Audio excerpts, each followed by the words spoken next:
and things that went before. I know I'll often stop and think about them.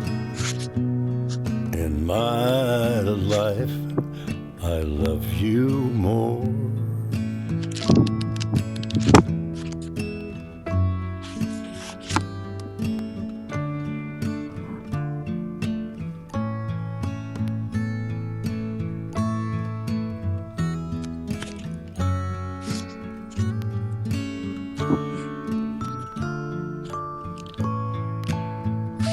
Though I know I'll never lose affection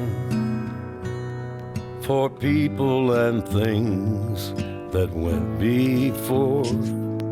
I know I'll often stop and think about them. In my life, I love you more.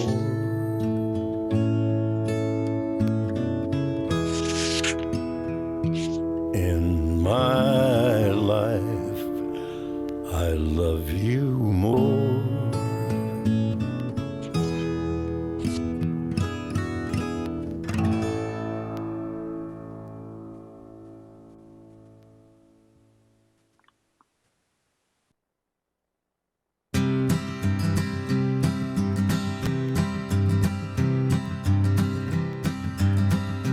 Well, my name, it is Sam Hall, Sam Hall. Yes, my name, it is Sam Hall, it is Sam Hall. My name, it is Sam Hall, and I hate you one and all. And I hate you one and all. Damn your eyes. I killed a man, they said, so they said. I killed a man, they said, so they said. I killed a man, they said, and I smashed in his head, and I left him laying dead. Damn his eyes. But a-swinging I must go, I must go. A-swinging I must go, I must go. A-swinging I must go, while you critters down below yell up, Sam, I told you so. Well, damn your eyes.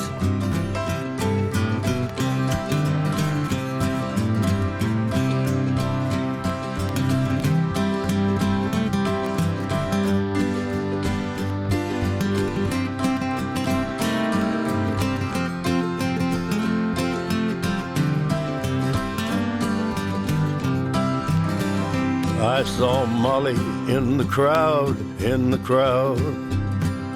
I saw Molly in the crowd, in the crowd. I saw Molly in the crowd, and I hollered right out loud, hey there, Molly, ain't you proud? Damn your eyes. And then the sheriff, he came to, he came to. Oh yeah, the sheriff, he came to, he came to. The sheriff, he come to, and he said, Sam, how are you? And I said, well, Sheriff, how are you? Damn your eyes. My name is Samuel, Samuel. My name is Samuel, Samuel. My name is Samuel, and I'll see you all in hell, and I'll see you all in hell. Damn your eyes.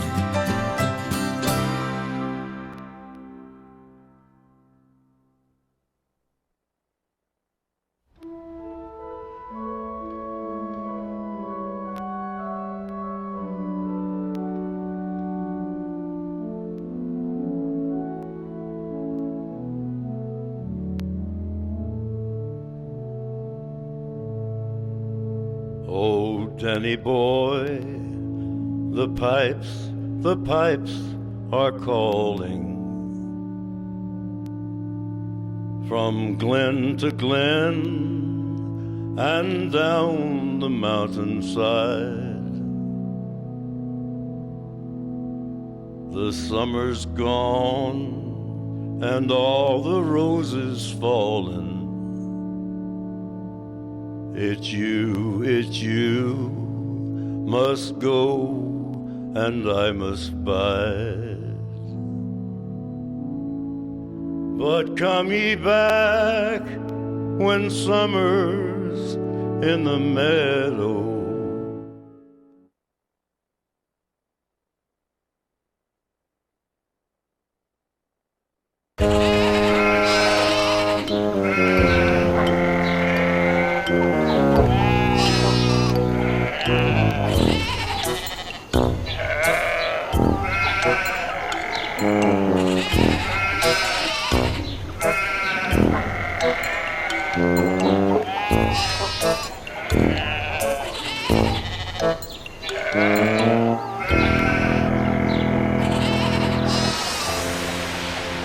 Well, welcome to this third Key Life Pastors Chat, and we're sure glad you're here.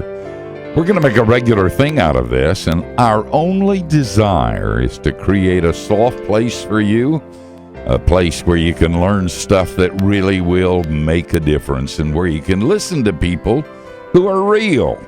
And we've got a great guest for you today, Jared Wilson, and a wonderful book. Pete Alwinson is here. He's my former pastor. He just couldn't do it anymore. So he came on our staff. Zach Van Dyke is too young to know what he's gotten into. He's the pastor of Summit Church here and works with Key Life. Justin Holcomb, our Anglican scholar, who has gotten tight with the bishop. Man, I'll tell you, you get close to the bishop, you got it going, man. And he calls him by his first name. That's not bad. Jesus does that for me, but that's different. Well, I do serve at the cathedral, so that's true. He wants to know who his clergy are. and then I'm Steve Brown, the old white guy, and I did this forever, the pastor thing, until I just couldn't do it anymore, and I made an obscene gesture, and I left. But I remember what it was like. And Eric Guzman, who is the executive producer of this, is in the little glass booth. And we want you. And then we have other guys working. George Abahider is back looking at the screens, trying to get us proper. And John Myers is around, our IT guy. We're going to try to do this without glitches or problems or mistakes. And by the way, you have a place at our table, and there are a number of ways you can do that. Eric, kind of bring this up to date, how people can contact us and participate in this. Yeah, you can call 1-888-54-STEVE. That's 888-547-8383, and we'll plug you into the chat. Also, you can ask your questions on the YouTube channel. You can also, on Twitter, direct your questions to @KeyLifeNetwork. And we'll get those here and pass them along to the guys in the studio as we talk to as we talk to our guests. This is awesome. I feel like we're like up in our game today. Yeah, we're uptown now. Yeah, great. Hey, Jared, are you there? I am here. Jared, we're so glad. Man, you know, I've been reading your book, and I just want our folks to know that in my one encounter with you, or non-encounter, you illustrated and demonstrated what you said in the book. You had an opportunity to be on this broadcast, to be viewed by all these pastors, to sell a lot of books, to raise yourself and your success level and your career and your visibility, and somebody you love died. And you called up and said, I ain't going to do it. Some things are a lot more important. And I just wanted you to know that I noticed. And I thought I'd tell you before we began this. Well, thank you, brother. And I'm glad you're here. I feel like I know you. I know people who do know you. And tell me something. Did you go the other direction? I should have read this. I'm old now. I should have read this when I started. I would have been a far better pastor and had more hair and less wrinkles and wouldn't feel as old, because I've been working hard at getting famous, working hard at defining myself in terms of how many were saved and how many were healed, how big my church was. You know, I went to those conferences in Chicago at Willow Creek. 8 times, Yeah. and I did it all. And my church kept getting smaller and smaller, and I was suicidal. Why are you so young? Why hadn't you written this when I was young? And it would have been. I'm kidding, of course. No, I'm not, but sort of. Jared, what brought this on? Did you reach a crisis in your own ministry and said, I can't do this anymore? Or did Jesus whisper in your ear, or what?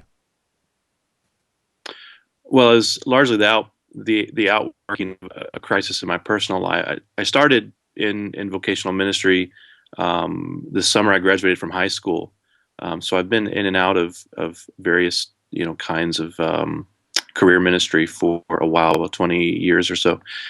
But there was a period of time where I was out, and I sort of grew up in that attractional, bigger is better, fog and lasers kind of approach to ministry. Was not in vocational ministry, and we just had a sort of train wreck in my life, depression, suicidal, and God really showed me in that time.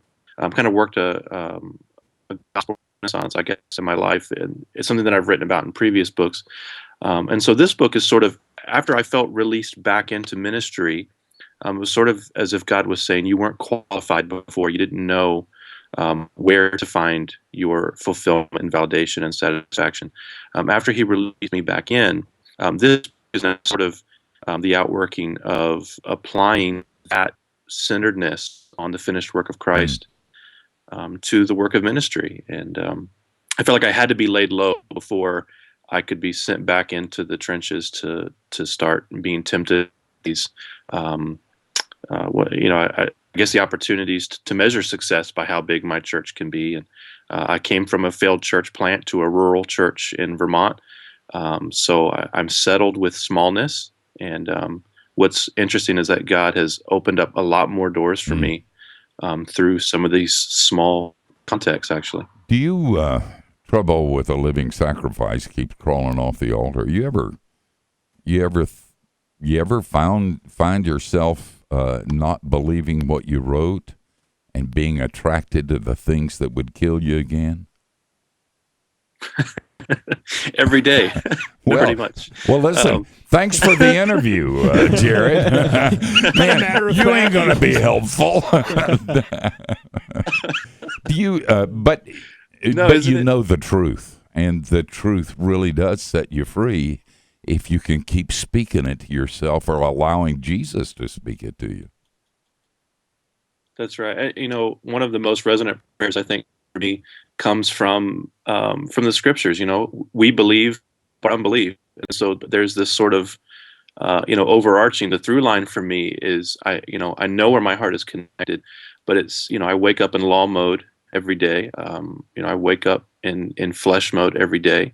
And so it's that opportunity every day then to, as Luther says, to know the article well. And if I'm going to beat it into the heads of my people continually, it needs to be beaten into my own first. Is it easier to do that in a small, I'm talking about with your people, Jesus people, but the ones he's made you, stuck you over. Do you find them reticent to follow you down that road, or do they rise up and call you blessed?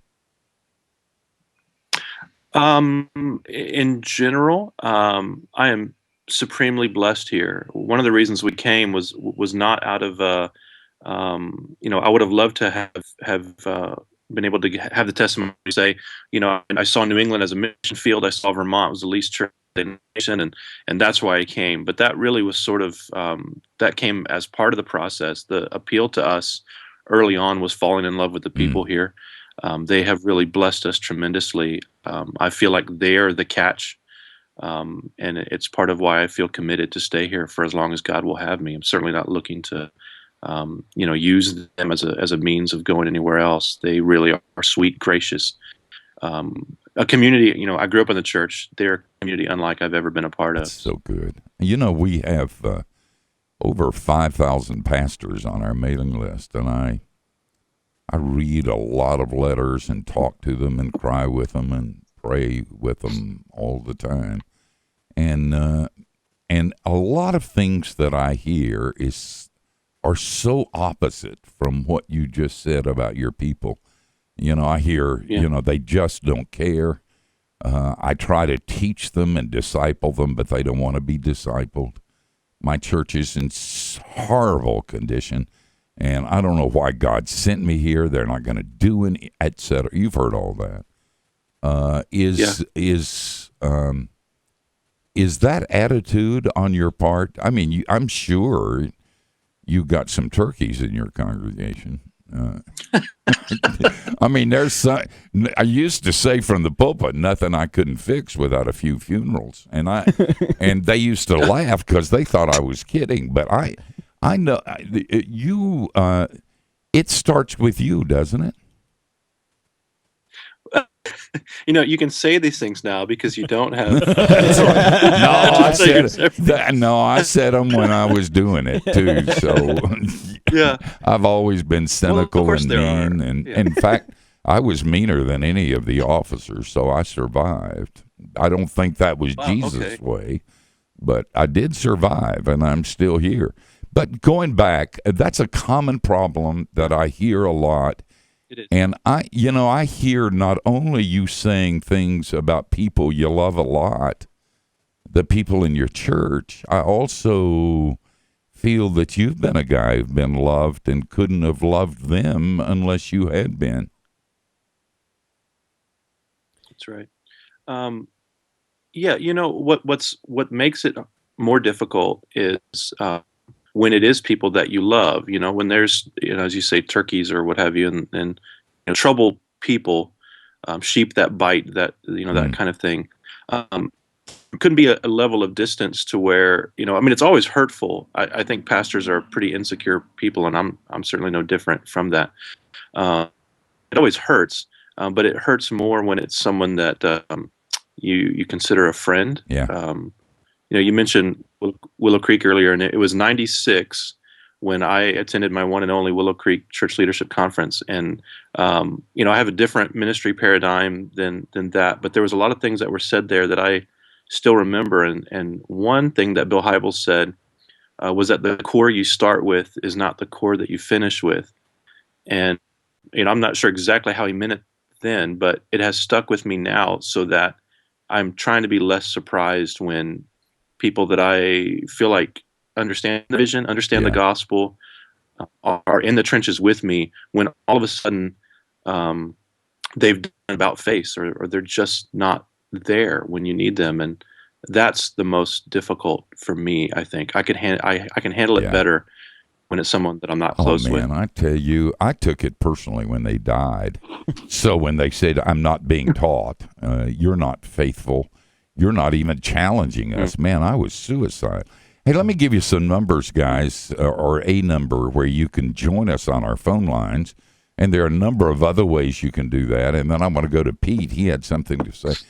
You can call 1-888-54-STEVE.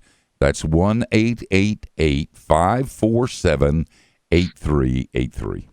Hey, Jared, I really like your book a lot, man. I love the focus of it, and I love your honesty in it. But one thing you say that is powerful and flies in the face, I think, of a lot of other younger pastors is your view of eldership. Because you talk about, really not wanting guys to be yes men. And I can't say I wanted that either, but you like to have a diversity. I think you ought to talk about that a little bit and see what some of the guys think about that. Sure. Well, I think it's important. Obviously, you want to have as a baseline elders who meet the the biblical qualifications. So when I say you don't want, I also don't mean that you want guys who are always arguing, or who sort of play devil's advocate, because they just enjoy having the debates and the fights and that sort of thing. But guys that you can trust to be honest with you even when they disagree, and that's helpful. I mean, from the outset, I think pastors who are insecure feel like, I need this safety net among the elders. So I do want yes men, so that I have someone to kind of crawl back to, who will tell me, okay, and everything I'm doing is right, and that sort of thing.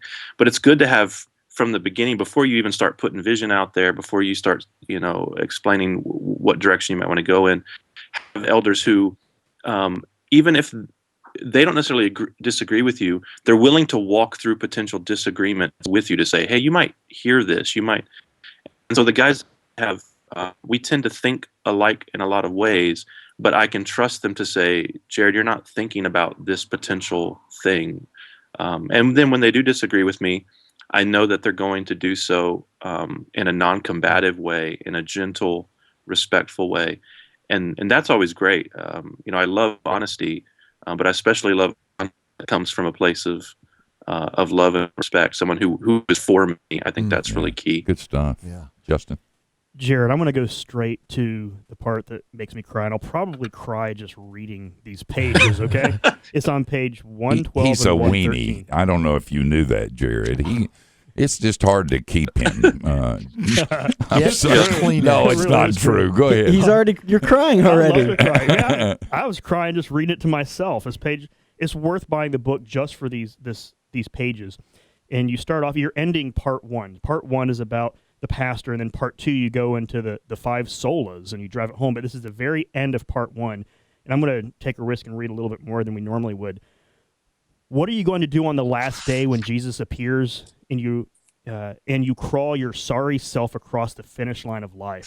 Will you present to him your accumulation of personal accolades, growth charts, Twitter followers, affirmations, and achievements? Are you going to yell scoreboard? And then he has all these questions. How many times have you glorified an appearance and assumption? How many times have you neglected orphans and widows? How many times have you botched the text or phoned in the sermon? How many times have you daydreamed during a counseling session? How many times have you listened to the same struggling church member recount the same sin over and over and wanted to just say, shut up, get a life, and leave me alone? He has more questions. And then the very last word is justified. Yeah, right. Oh, yeah. I may cry myself, man. I'm just thinking. I think I'm going to go out and eat dirt. I read like 5 questions. There's like 30 questions. By the time you're done, you're raising your hand to at least half of these. Every minister has to raise their hand. Seriously, you guys have experienced any of that? Come on. Not you, of course. That's right. But then the simplicity, it's the simplicity of just literally just justified. I love it. I don't even have a question except thank you. But okay, here's my question. Where in the world did this come from? And have you gotten any feedback on this particular part? Because this was, I love theology, but I like my theology applied. And if you're talking about the doctrine of justification to pastors, this is the bullseye for me. And I know you and I love you, but I admire and I have deep respect for you to actually pull back the veil on your own questions that you probably, I'm assuming many of these are your own. And it's just awesome to see the vulnerability, but also the pastoral care of saying it clearly to everyone, justified. Yeah, and it was a way of trying to come up with as many of the accusations that, and not necessarily untruthful accusations. The laundry list of pastoral sins that even if someone's not pointing out to us, certainly we are feeling or thinking ourselves. And I knew it was a piece. The book is this book. I guess if we're doing confessions, is one of the first that I did a lot of original writing for. A lot of the previous books came from sermons and things that I had spoke. I mean, it was all stuff that I had written myself. But this is one of the first where it was just one page poured out. But that piece was a part of a sermon that I had given at a conference, and I have to tell you, the way it worked out, the sermon was awful. It was the first time, and two of my friends were there live, sitting in the front row, Matt Chandler and Ray Ortland, and I'm having to preach this sermon, and I finished thinking it was the most, I just botched the punt, basically. It was awful.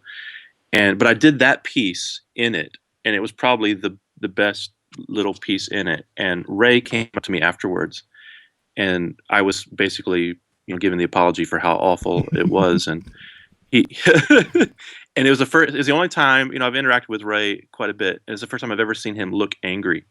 And he was angry with what I was doing. He said, "Jared, stop it. Look at me." That was excellent. Oh, man. And he named that particular portion.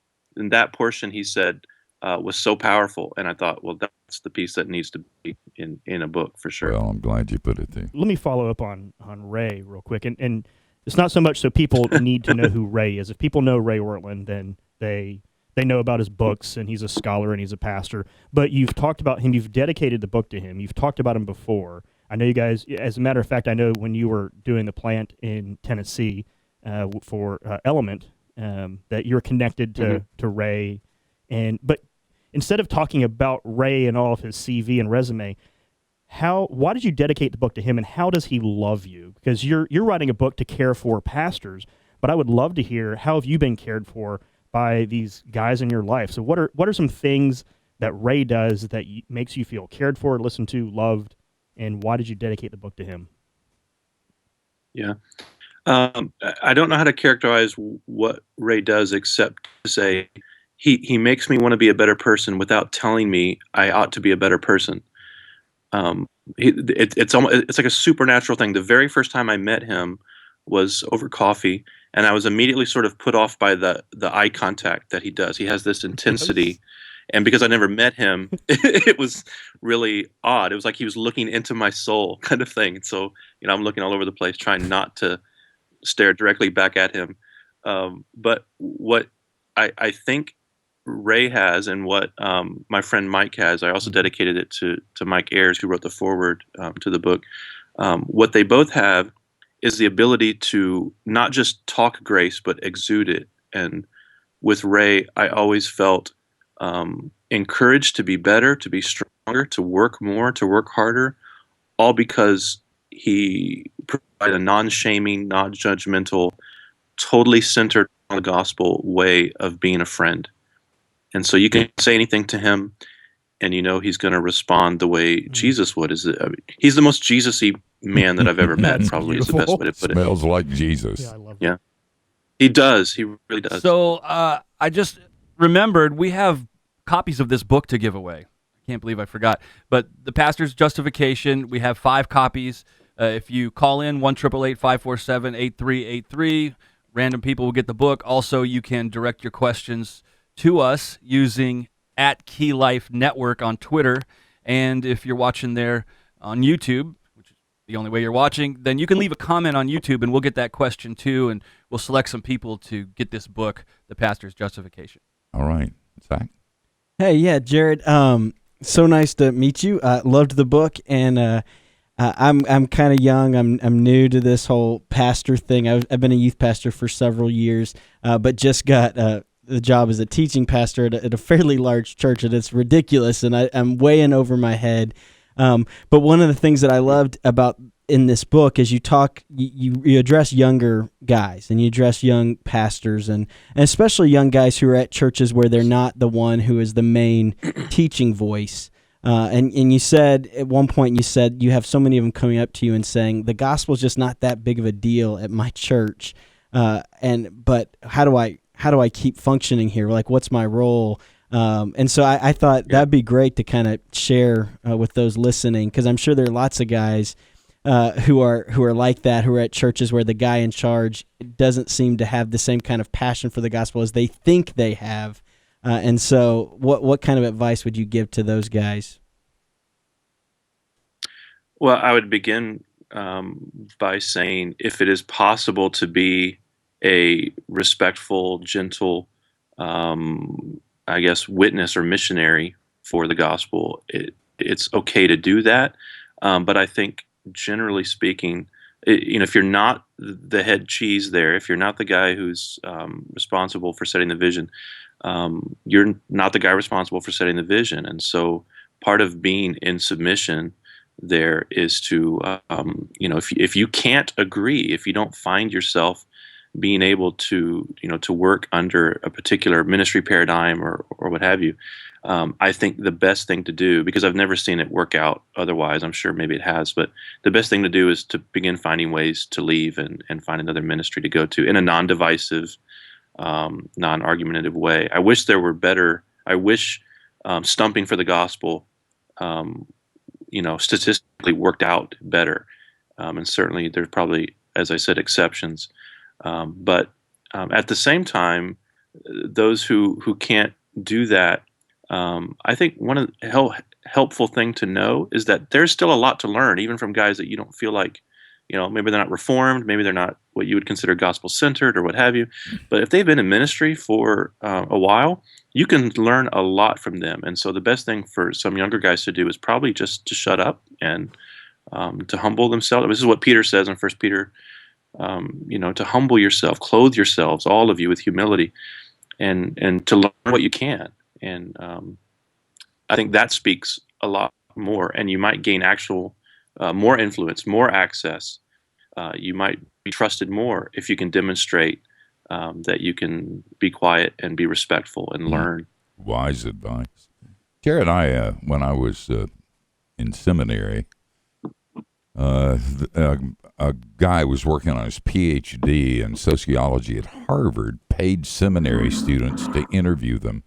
And in those days, I'd do anything for $1, well, within reason. And so I made some money doing it, and he interviewed me and a whole bunch of others. And part of the deal was he would give us the results of the dissertation and this instrument he had designed. And the question he was posing was, why do people like us, and it was quite general, it was rabbis and priests and pastors, but why do we do what we do? And I don't remember all of the results or the details of the instrument that he used, but I do remember that the main motivation for guys like us is guilt. And I don't mean like 51%. I mean like 80-something%. I mean, it was major. It was overwhelming. And I remember thinking at the time, well, not me. But when I got older and wiser and the wheels came off my wagon, I realized that's exactly what I was doing. Speak to the importance of the gospel to a pastor who's busting his butt to make up, to catch up, to please God. And that's really what you're saying in the book. But talk to us about that. Yeah. Well, it never ends, does it? I mean, the only satisfaction for guilt, for shame, for that needing to measure up or prove oneself or whatever it is. I don't know if I necessarily identify with guilt, but I definitely identify with the need to be seen as valuable, to be seen as worthy, to be seen as okay in some sense, to prove myself. And it just doesn't end. There's not enough that you can do. It's you, even if you had eternity to be attempting to do that apart from the gospel, it would not be enough time to do that. And so how liberating is it then to know that if I am hidden with Christ in God, if I am justified by God in Christ, then really I have nothing left to prove. There's a lot to demonstrate perhaps, and there's work to do, but my validation isn't found in how people receive me, how people think of me, how much success I can do. And one of the things I appreciate about hearing from guys in really large churches and with successful ministries and that sort of thing is when they say, it's not what I thought it would be, or as said earlier, I feel in over my head, so that we know that those of us in smaller churches know that it doesn't change. It's not if I just had a big staff, if I just had a, like for me right now, I'm thinking if I just had a secretary, things would be easier. But you just open up a whole new set of problems for yourself. So to go back to that, the finishedness, man, the finishedness of Christ is so liberating, or ought to be, to know that if I'm justified, I have nothing left to prove. If I'm hidden with Christ, then I have nothing left to hide even. If God is for me, who can be against me? It's so empowering. Yeah. Joseph, you have a place at our table. Thanks for calling. Joseph, you're with Jared. Are you there? Yes, I'm here. Okay, go ahead. Yeah, my question for Jerry is, if he could go back to his first few years of ministry, what would be some of the things that he would focus on the most? Oh, wow. My first few years of ministry, I was in a very difficult environment, at least in the first year, where I had ministers who were, over me. I was looking for a mentor. I was looking for guidance, looking for like a Paul, to my Timothy kind of thing, and just was in sort of what I would consider almost a spiritually abusive kind of environment. And I was so timid. I was so young, but also very neurotic. I've always been very neurotic. What back then we used to call low self-esteem. You don't hear that necessarily too much anymore, but recovering stutterer, just everything. And I think I would say to myself, just practically, that it's okay to stand up for yourself. There was so much I was trying to impress, and it makes sense. It's not necessarily a sinful trying to impress, just when you're young and you have superiors, but there was a lot tied up in that was not right. It was unjust, some of the things that were being said or done to me. And I didn't feel like I could stick up for myself. I kind of felt like no one would support me. I felt victimized. And I think if I had a time machine and it can go back, I would say to myself, hey, it's okay to stand up for yourself, to say this isn't right. Certainly I would go back and teach myself all sorts of things I know about the gospel that I didn't know then, when I was still doing the sort of the customer is always right kind of ministry. You have a place at our table. You can always call 1-888-547-8383, the way Joseph did. And Eric? Yeah, Joseph, hang on the line. We'll get you a copy of the Pastor's Justification. Thanks for calling in. Okay. It's interesting you went in that direction. You are very kind and gentle. I spend a significant portion of my time teaching students to develop a mean streak. And, I really believe you talk about neurotic, and I am too, but there's a certain kind of neurosis in the church, and it's about 10% of some of the meanest, most condemning people that you ever met, who just don't like you because you exist. And if you say, bless you, my child, to them too much, you encourage them. And so I loved what you said about going back, that it was okay to stand up for yourself. And not only is it okay to stand up for yourself, it's okay. The emotions of being broken, that's cool. The emotions of being needy, that's cool, and that's vulnerable and authentic. But there's an emotion of anger, too, that ought to be a part, and you have to repent of it later if it's not righteous. But, that's part of being human, and it's part of being a pastor, and it's part of being valuable. Like, I'm not going to take that from you anymore. Pete Alwinson, who's sitting at this table, was my pastor for years. He's always carried a gun, man. The elders gave him a 45 on his 45th birthday, and that was a bad mistake. But there is that side of it too. I mean, we've got to be careful that we don't become just sweet people, right? Yeah, I mean, I think we're such pendulum swing people, and for every pastor who's kind of the milquetoast, doormat kind of thing, there's also the guy who's very domineering and is, he thrives on anger. Anger is his energy, and so I don't think that's the right response to either one. So it's amazing how settling grace can be. I think that we might be angry about the right things, not self-defensively angry, but things that bring dishonor to Christ, things that, harm the church or hurt the church, that sort of thing. Certainly righteous indignation is called for. Yeah, it really is. And the John 13 thing about washing feet, and at the same time, you call me teacher, and you're right. The mix of those two things, amazing security and strength, and amazing weakness at the feet of the disciples. Pete, you had something to say. Yeah, I wanted to kind of go from this to a little slightly different direction. With it does deal with confronting and dealing with difficult people.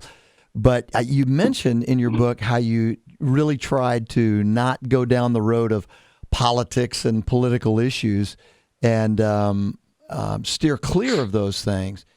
And we live in such a political age. And is there any time, and how have you worked this out? Because I think a lot of us could benefit from how do you work out, if at all, bringing in the whole issues of discipleship and following Christ and making political decisions that could get you into conflict with people in the church. And in his setting, because you guys have a similar background too. Yeah, I served a church in Connecticut for 5 years, and Steve was in New England for a good bit too. Yeah, well, so you're in a pretty interesting spot to be when it comes to that. How do you work with some of that? Yeah. Well, philosophically, being able to identify, I think, what's underneath that, in my experience here in Vermont, the political energy, the conservative political energy, is always seen as sort of the antidote to the vast liberalism or to the expansive liberalism. And so the way we'll fix that is by getting the right people in the White House, getting the right laws passed. The way we diagnose it is by looking at things in history when they took prayer to schools and all that sort of thing. And all of that to me is such a superficial view, not just of history, but of spirituality, to say, you don't get good behavior by legislating. It doesn't work spiritually. Therefore, it doesn't really work politically either. And even if we had a way where we could modify people's behavior, even if we could legislate morality, we can create this kind of great conformity. And I think a lot of church people would be okay with that. And everybody would go to hell being really nice and kind and polite to everybody and moral. But there would be no hearts that treasured Christ out of that. So philosophically, to speak against moralism and explain how political energy or political idolatry is a skewed view of the scriptures, a skewed view of spirituality, helps. So you're attacking the underneath thing. And hopefully you're creating not creating it, but you're facilitating an all towards the gospel that begins to weed that out. Practically speaking, I just really am stubborn about that, and it's been a high priority issue for some in the church, a minority within the church. But I feel like every year or so, particularly around pretty heated political seasons or things that are going on, Obamacare now, but the elections and that sort of thing, there's always at least one person that I'm having to explain that no, I'm not gonna stump for any sort of political cause in the church. Pete, you did that too. Yeah. You had exactly the same thing. And you dealt with it in exactly the same way. Yeah, but boy, I can't tell you the number. I appreciate what you said, Jared. The number of times I wanted to lay it out there, Before I go over to Justin, while you're still on the subject of politics, the church is a lot of things defined biblically, and they're very important and far more important than what I'm going to say. But the church is an institution. And institutional stuff that happens at Ford Motor Company happen in the church. And there is a political element in the church, too, in terms of leadership, in terms of ego, in terms of where people fit, in terms of whose vision is going to be shared. Do you see the church? Do you see that side of the church? And if so, how do you address that? Well, what's interesting is we just last year, or the year before last, established a plurality of elders in our church. It was one of the things I saw was necessary when I came, was to establish, multiple elders as shepherds of the church. And so there's been some growing pains through that. With this past year, the first year we've actually had elders operating the church, and we're a congregational church, so we have members who vote on particular things at the annual meeting and that sort of thing. So we have this sort of odd now mix. We have this recipe that could be, for disaster. But even with some of the little tensions and some of the, it's growing pains, there's such a gracious culture here. The climate is great. that we've been able to weather, some of these storms. And I'm sure there'll be more. Listen, if your church coming. is small enough, you know enough dirt on everybody, so you can keep it in check. Hey, Justin, you had something. I want to follow up on this real quick because, and I might be off. If I'm off, just tell me to shut up and I'll go to my other question. But if I remember correctly, doesn't Middletown Springs Community Church, weren't there infant Baptists and creedal Baptists together? Isn't that part of the history of different views of baptism coming together? Yeah. So when I came, it was institutionally a Believers Baptist Church, a Credo Baptist Church, but we had a contingent of covenantal Paedo Baptists in the church. You mean? Who? Okay. Yes. That was a joke, sort of. And so one of the things that we have done, or that I led through, was that we would be a dual practice church, that we would practice both Paedo baptism and Credo baptism. And so, there was a little bit of hand-holding that had to be done there, but it didn't blow up. Nothing blew up. To me, again, it was another credit, a testimony to the previous pastors who had really instilled what was important. It was a credit to the people who saw essentials as essentials and secondary issues as opportunities to outdo one another, showing honor. And so I was really proud of my church, and have been at all these different milestones. You talking about the culture of grace that made me think of that story, actually, because those are usually things people fight over much less important things like, the building and the color of the carpet and split over that. Baptism is one where you have denominational lines drawn, and here your church is saying, hey, how can we worship Jesus together but celebrate a very important part? I mean, something Jesus told us to do, and there's different views on this, and they're still worshiping in the same church, and that's a really good picture of that. And if anyone who follows you on social media, you seem to have a pretty good relationship with the former pastor too, and it seems like he actually loved those people, and you love him and honor him, and so it's just it seems like a really special place. My question is, I just wanted to pull back the veil a little bit on your thinking on the book, because part 1 goes through 1 Peter 5, 1 through 11, and it has 6 different chapters. So 1 Peter 5, and then part 2 are the 5 solas. So just pulling back the veil, what was your thought process? You're thinking, okay, I want to write a book that encourages pastors. That's 2 pastors. But what was your thought process on part 1, part 2, and how they would be arranged? And give us the behind the scenes on that. Yeah. Well, I mean, functionally, the one of the things I was trying to do philosophically is there's so much out there for the pastor in terms of like the ministerial toolkit, whatever is the latest thing. Here's the movement, here's the new model, here's a new paradigm, whatever it is. And so part of it was to say, okay, we're going to look at the scriptures, and then we're going to go back in church history and look at something that a lot of pastors, churches have completely forgotten about. So, to use, the scriptures as our starting point, which shouldn't be a novelty at all. Yeah, but we all know it is. To use it, we like to take business principles that are a pile of dung and then rub some Jesus language on it, and then call it a helpful Christian book on leadership. Right.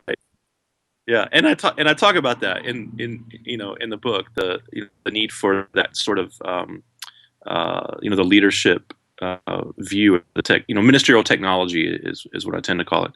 I talk about that. So part of it was to say, let's not just pull in some Bible verses. Let's actually look in context at an exhortation to pastors and see what the shape of that is. And then with the 5 solas, it was to look at these treasures, these hallmarks of the Protestant faith. To if we're seeking a reformation of the heart, if we're seeking a reformation of the way church is done to recenter on the gospel, let's look back in history and see what they treasured. What did they use as rallying points? But the first part of the book, and following 1 Peter 5, 1 through 11, is sort of a help, or at least my attempt to help the pastor apply the gospel to his own heart, to his own character. And then the second part of the book, using the 5 solas as jumping off points, was a way to help the pastor see, okay, now how does this affect the way I do ministry? So starting with the heart, then to the work, and that's kind of the way that it breaks down. Why is your relationship? A lot of times, and And Pete, I know you struggle with this, whether to come back and worship at the church you founded. And I know you love our pastor, and I know you guys get along good. But that's not always true. I have a friend who died of a coronary because he didn't have a mean streak the way I do first, and secondly, the former pastor had been the founder, did, and caused problems that my friend didn't know how to deal with, and it killed him. There is a lot of that in the church. What makes a difference between you and your predecessor? Well, the biggest difference is we have different giftings, I think, different personalities, in the sense that he is not, he is gifted in ways that I'm not. Very, so he's great in the living room, great in the hospital room, stellar evangelist, but not an assertive personality, not, we wouldn't say that he's tempted to dominate or to domineer or anything like that. A very and gentle, you're an SOB, right? Gentle son. No, but I would say I'm more assertive. Mind less. I mind less speaking up and speaking out. And but certainly it wouldn't work if we didn't have a mutual trust of each other and mutual respect for each other. And it wouldn't work if the congregation. I mean, to me, this was the key. If the congregation was still set on no one can replace him, that's not the way we used to do it. And it was clear to me through the interview process, through visiting, that the church loved him, was glad that he and his wife were planning to stay and be part of the life of the church. And I wanted him to be on the elder board, and refusing his nomination from me was sort of another way for him to say, nope, my time is done. I'm ready to kind of pass that on. And but the church was ready to say, we like where we are, but we're ready to move on to the next level or what have you, or to see what God would have for us next. So all three of those components have been really important, I think. I'm going to ask, I'm playing devil's advocate about a lot of this because that's where you said you're assertive, and that's cool. I wrote a book one time called No More Mr. Nice Guy. And I'm glad for the collegiality that you feel in your church, the multiplicity of elders, the moving of your church to a more biblical polity, and that sort of thing. But right. You do not set aside your calling to be a leader, right? I mean, there is a sense in which you've been called there not to have a committee decide on what should happen in the church. I mean, you're really kind of God's anointed at that place, aren't you? Or am I wrong?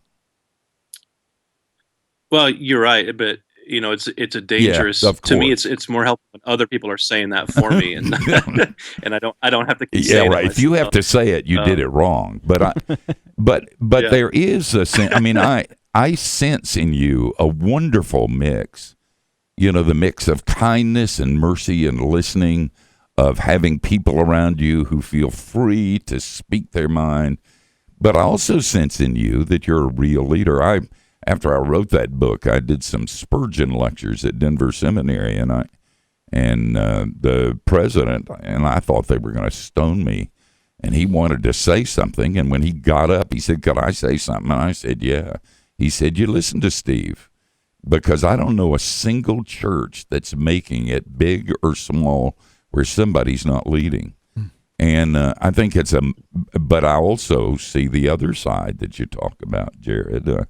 I see the people building empires who have an ego that's bigger than the church, who want their way or the highway.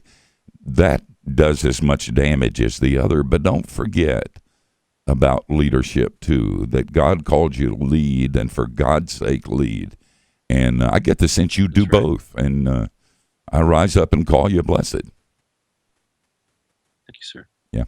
Sir. You had something, Eric? As we're getting close to the end of the hour here, just wanted to mention what's coming up next week, or next chat, and that's not next week. It's January 21st at poopedpastors.com. Scotty Smith, Tully and Trevigian, Also, Steve and the guys here are going to talk about what's coming up at Liberate 2014, Grace for the Pastor, the pre-conference that Key Life Network is putting on, along with Liberate. You can go to liberate2014.com, and that event is coming up February 20th through 23rd. So come back next time. If I didn't get a chance to say that, I'd be bummed out. January 21st, Scotty Smith, Tullian, and Steve, also Justin, guys that are going to be at the pre-conference at Liberate this year. Well, if we're gonna push product, you want to give the date of Liberate again? Yeah, it's February 20th through the 23rd, and the pastors' pre-conference is going to happen on the 20th. Yeah. So all the information's there at liberate2014.com. Okay. You had something, Zach? Well, I was trying to think through some of the people that might be listening. And Jared, what would you say to the pastor who's sitting out there right now and he's ready to quit?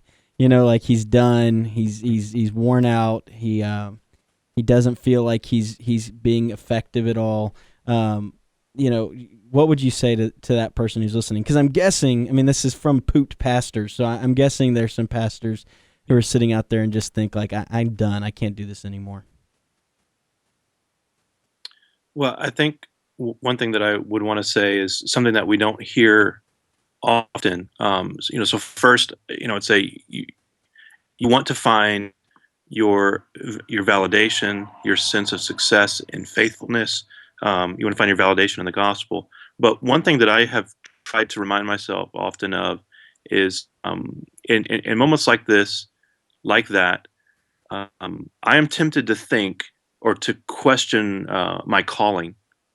And I think that's really odd because we see so many examples in the scriptures of God calling ministers to difficult contexts. And certainly there are situations, circumstances where pastors just need to walk away. It's toxic, it's harmful to their families or whatever it is, and you need to leave.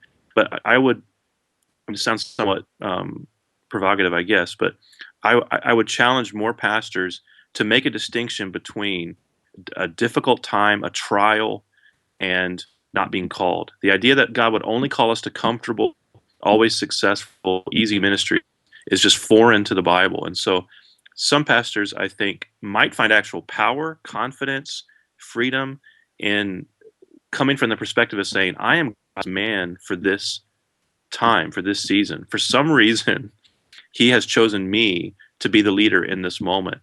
And maybe there's an emboldening in that. Again, not negating that some circumstances pastors, ought to leave. But in times of discouragement, things are really difficult. There's lots of conflict, whatever it is. To weather that, to understand that God doesn't, God calls us to difficulty, and He does that for a reason. It's sanctifying. I love that. So good. I do too. Yeah. And it pertains to just one of your quotes, and I love how you word Smith, but the quote from page 104, the devil is like a rat in a jar that is filling with ether. I love this. We should expect that in his as his death gets ever nearer, he will beat his claws more furiously against the glass. Oh, that's so I love true. that. I do too. And it's true. It is a battle. We're called to the battle. That's a good point. And one of the thrusts of your book about how the culture affects us and how we define ourselves, the culture right now puts us right beneath lawyers and prostitutes. And so if we allow that to be the place, I teach students when they preach, you say, look, I'm God's man. I've been called to this, and by God, you will listen. And that's an attitude that we've forgotten. The circuit riders used to look out over a town and say, I smell hell, and God sent me here. And we need to encourage each other with that. Hey, Jared, I love you, man, and I never met you. Yes, You have such wisdom and such good stuff. Don't shilly-shally. And if you become the pastor of a mega church, I'm going to become a Buddhist. Jared, can we do this again? Absolutely, I would love it. And by the way, the name of the book is The Pastor's Justification, Applying the Work of Christ in Your Life and Ministry. And I don't know a single pastor who can't read this book and go, thank God. We got to be reminded because, man, everybody else is lying to us. Jared, God bless you, man. Thanks for doing this. Thank you. Bye-bye. Thank all y'all. All right, next time in next time. January. What was the date? January 21st. And who's going to be here? Scotty Smith, Tully and Chavidjan, the old white guy himself. I'm the best looking of the four. Justin also going to be at Liberate 2014. Pete and Zach, if you guys can make it, please be here. And all the information for Liberate2014.com. All right. Thanks for joining us.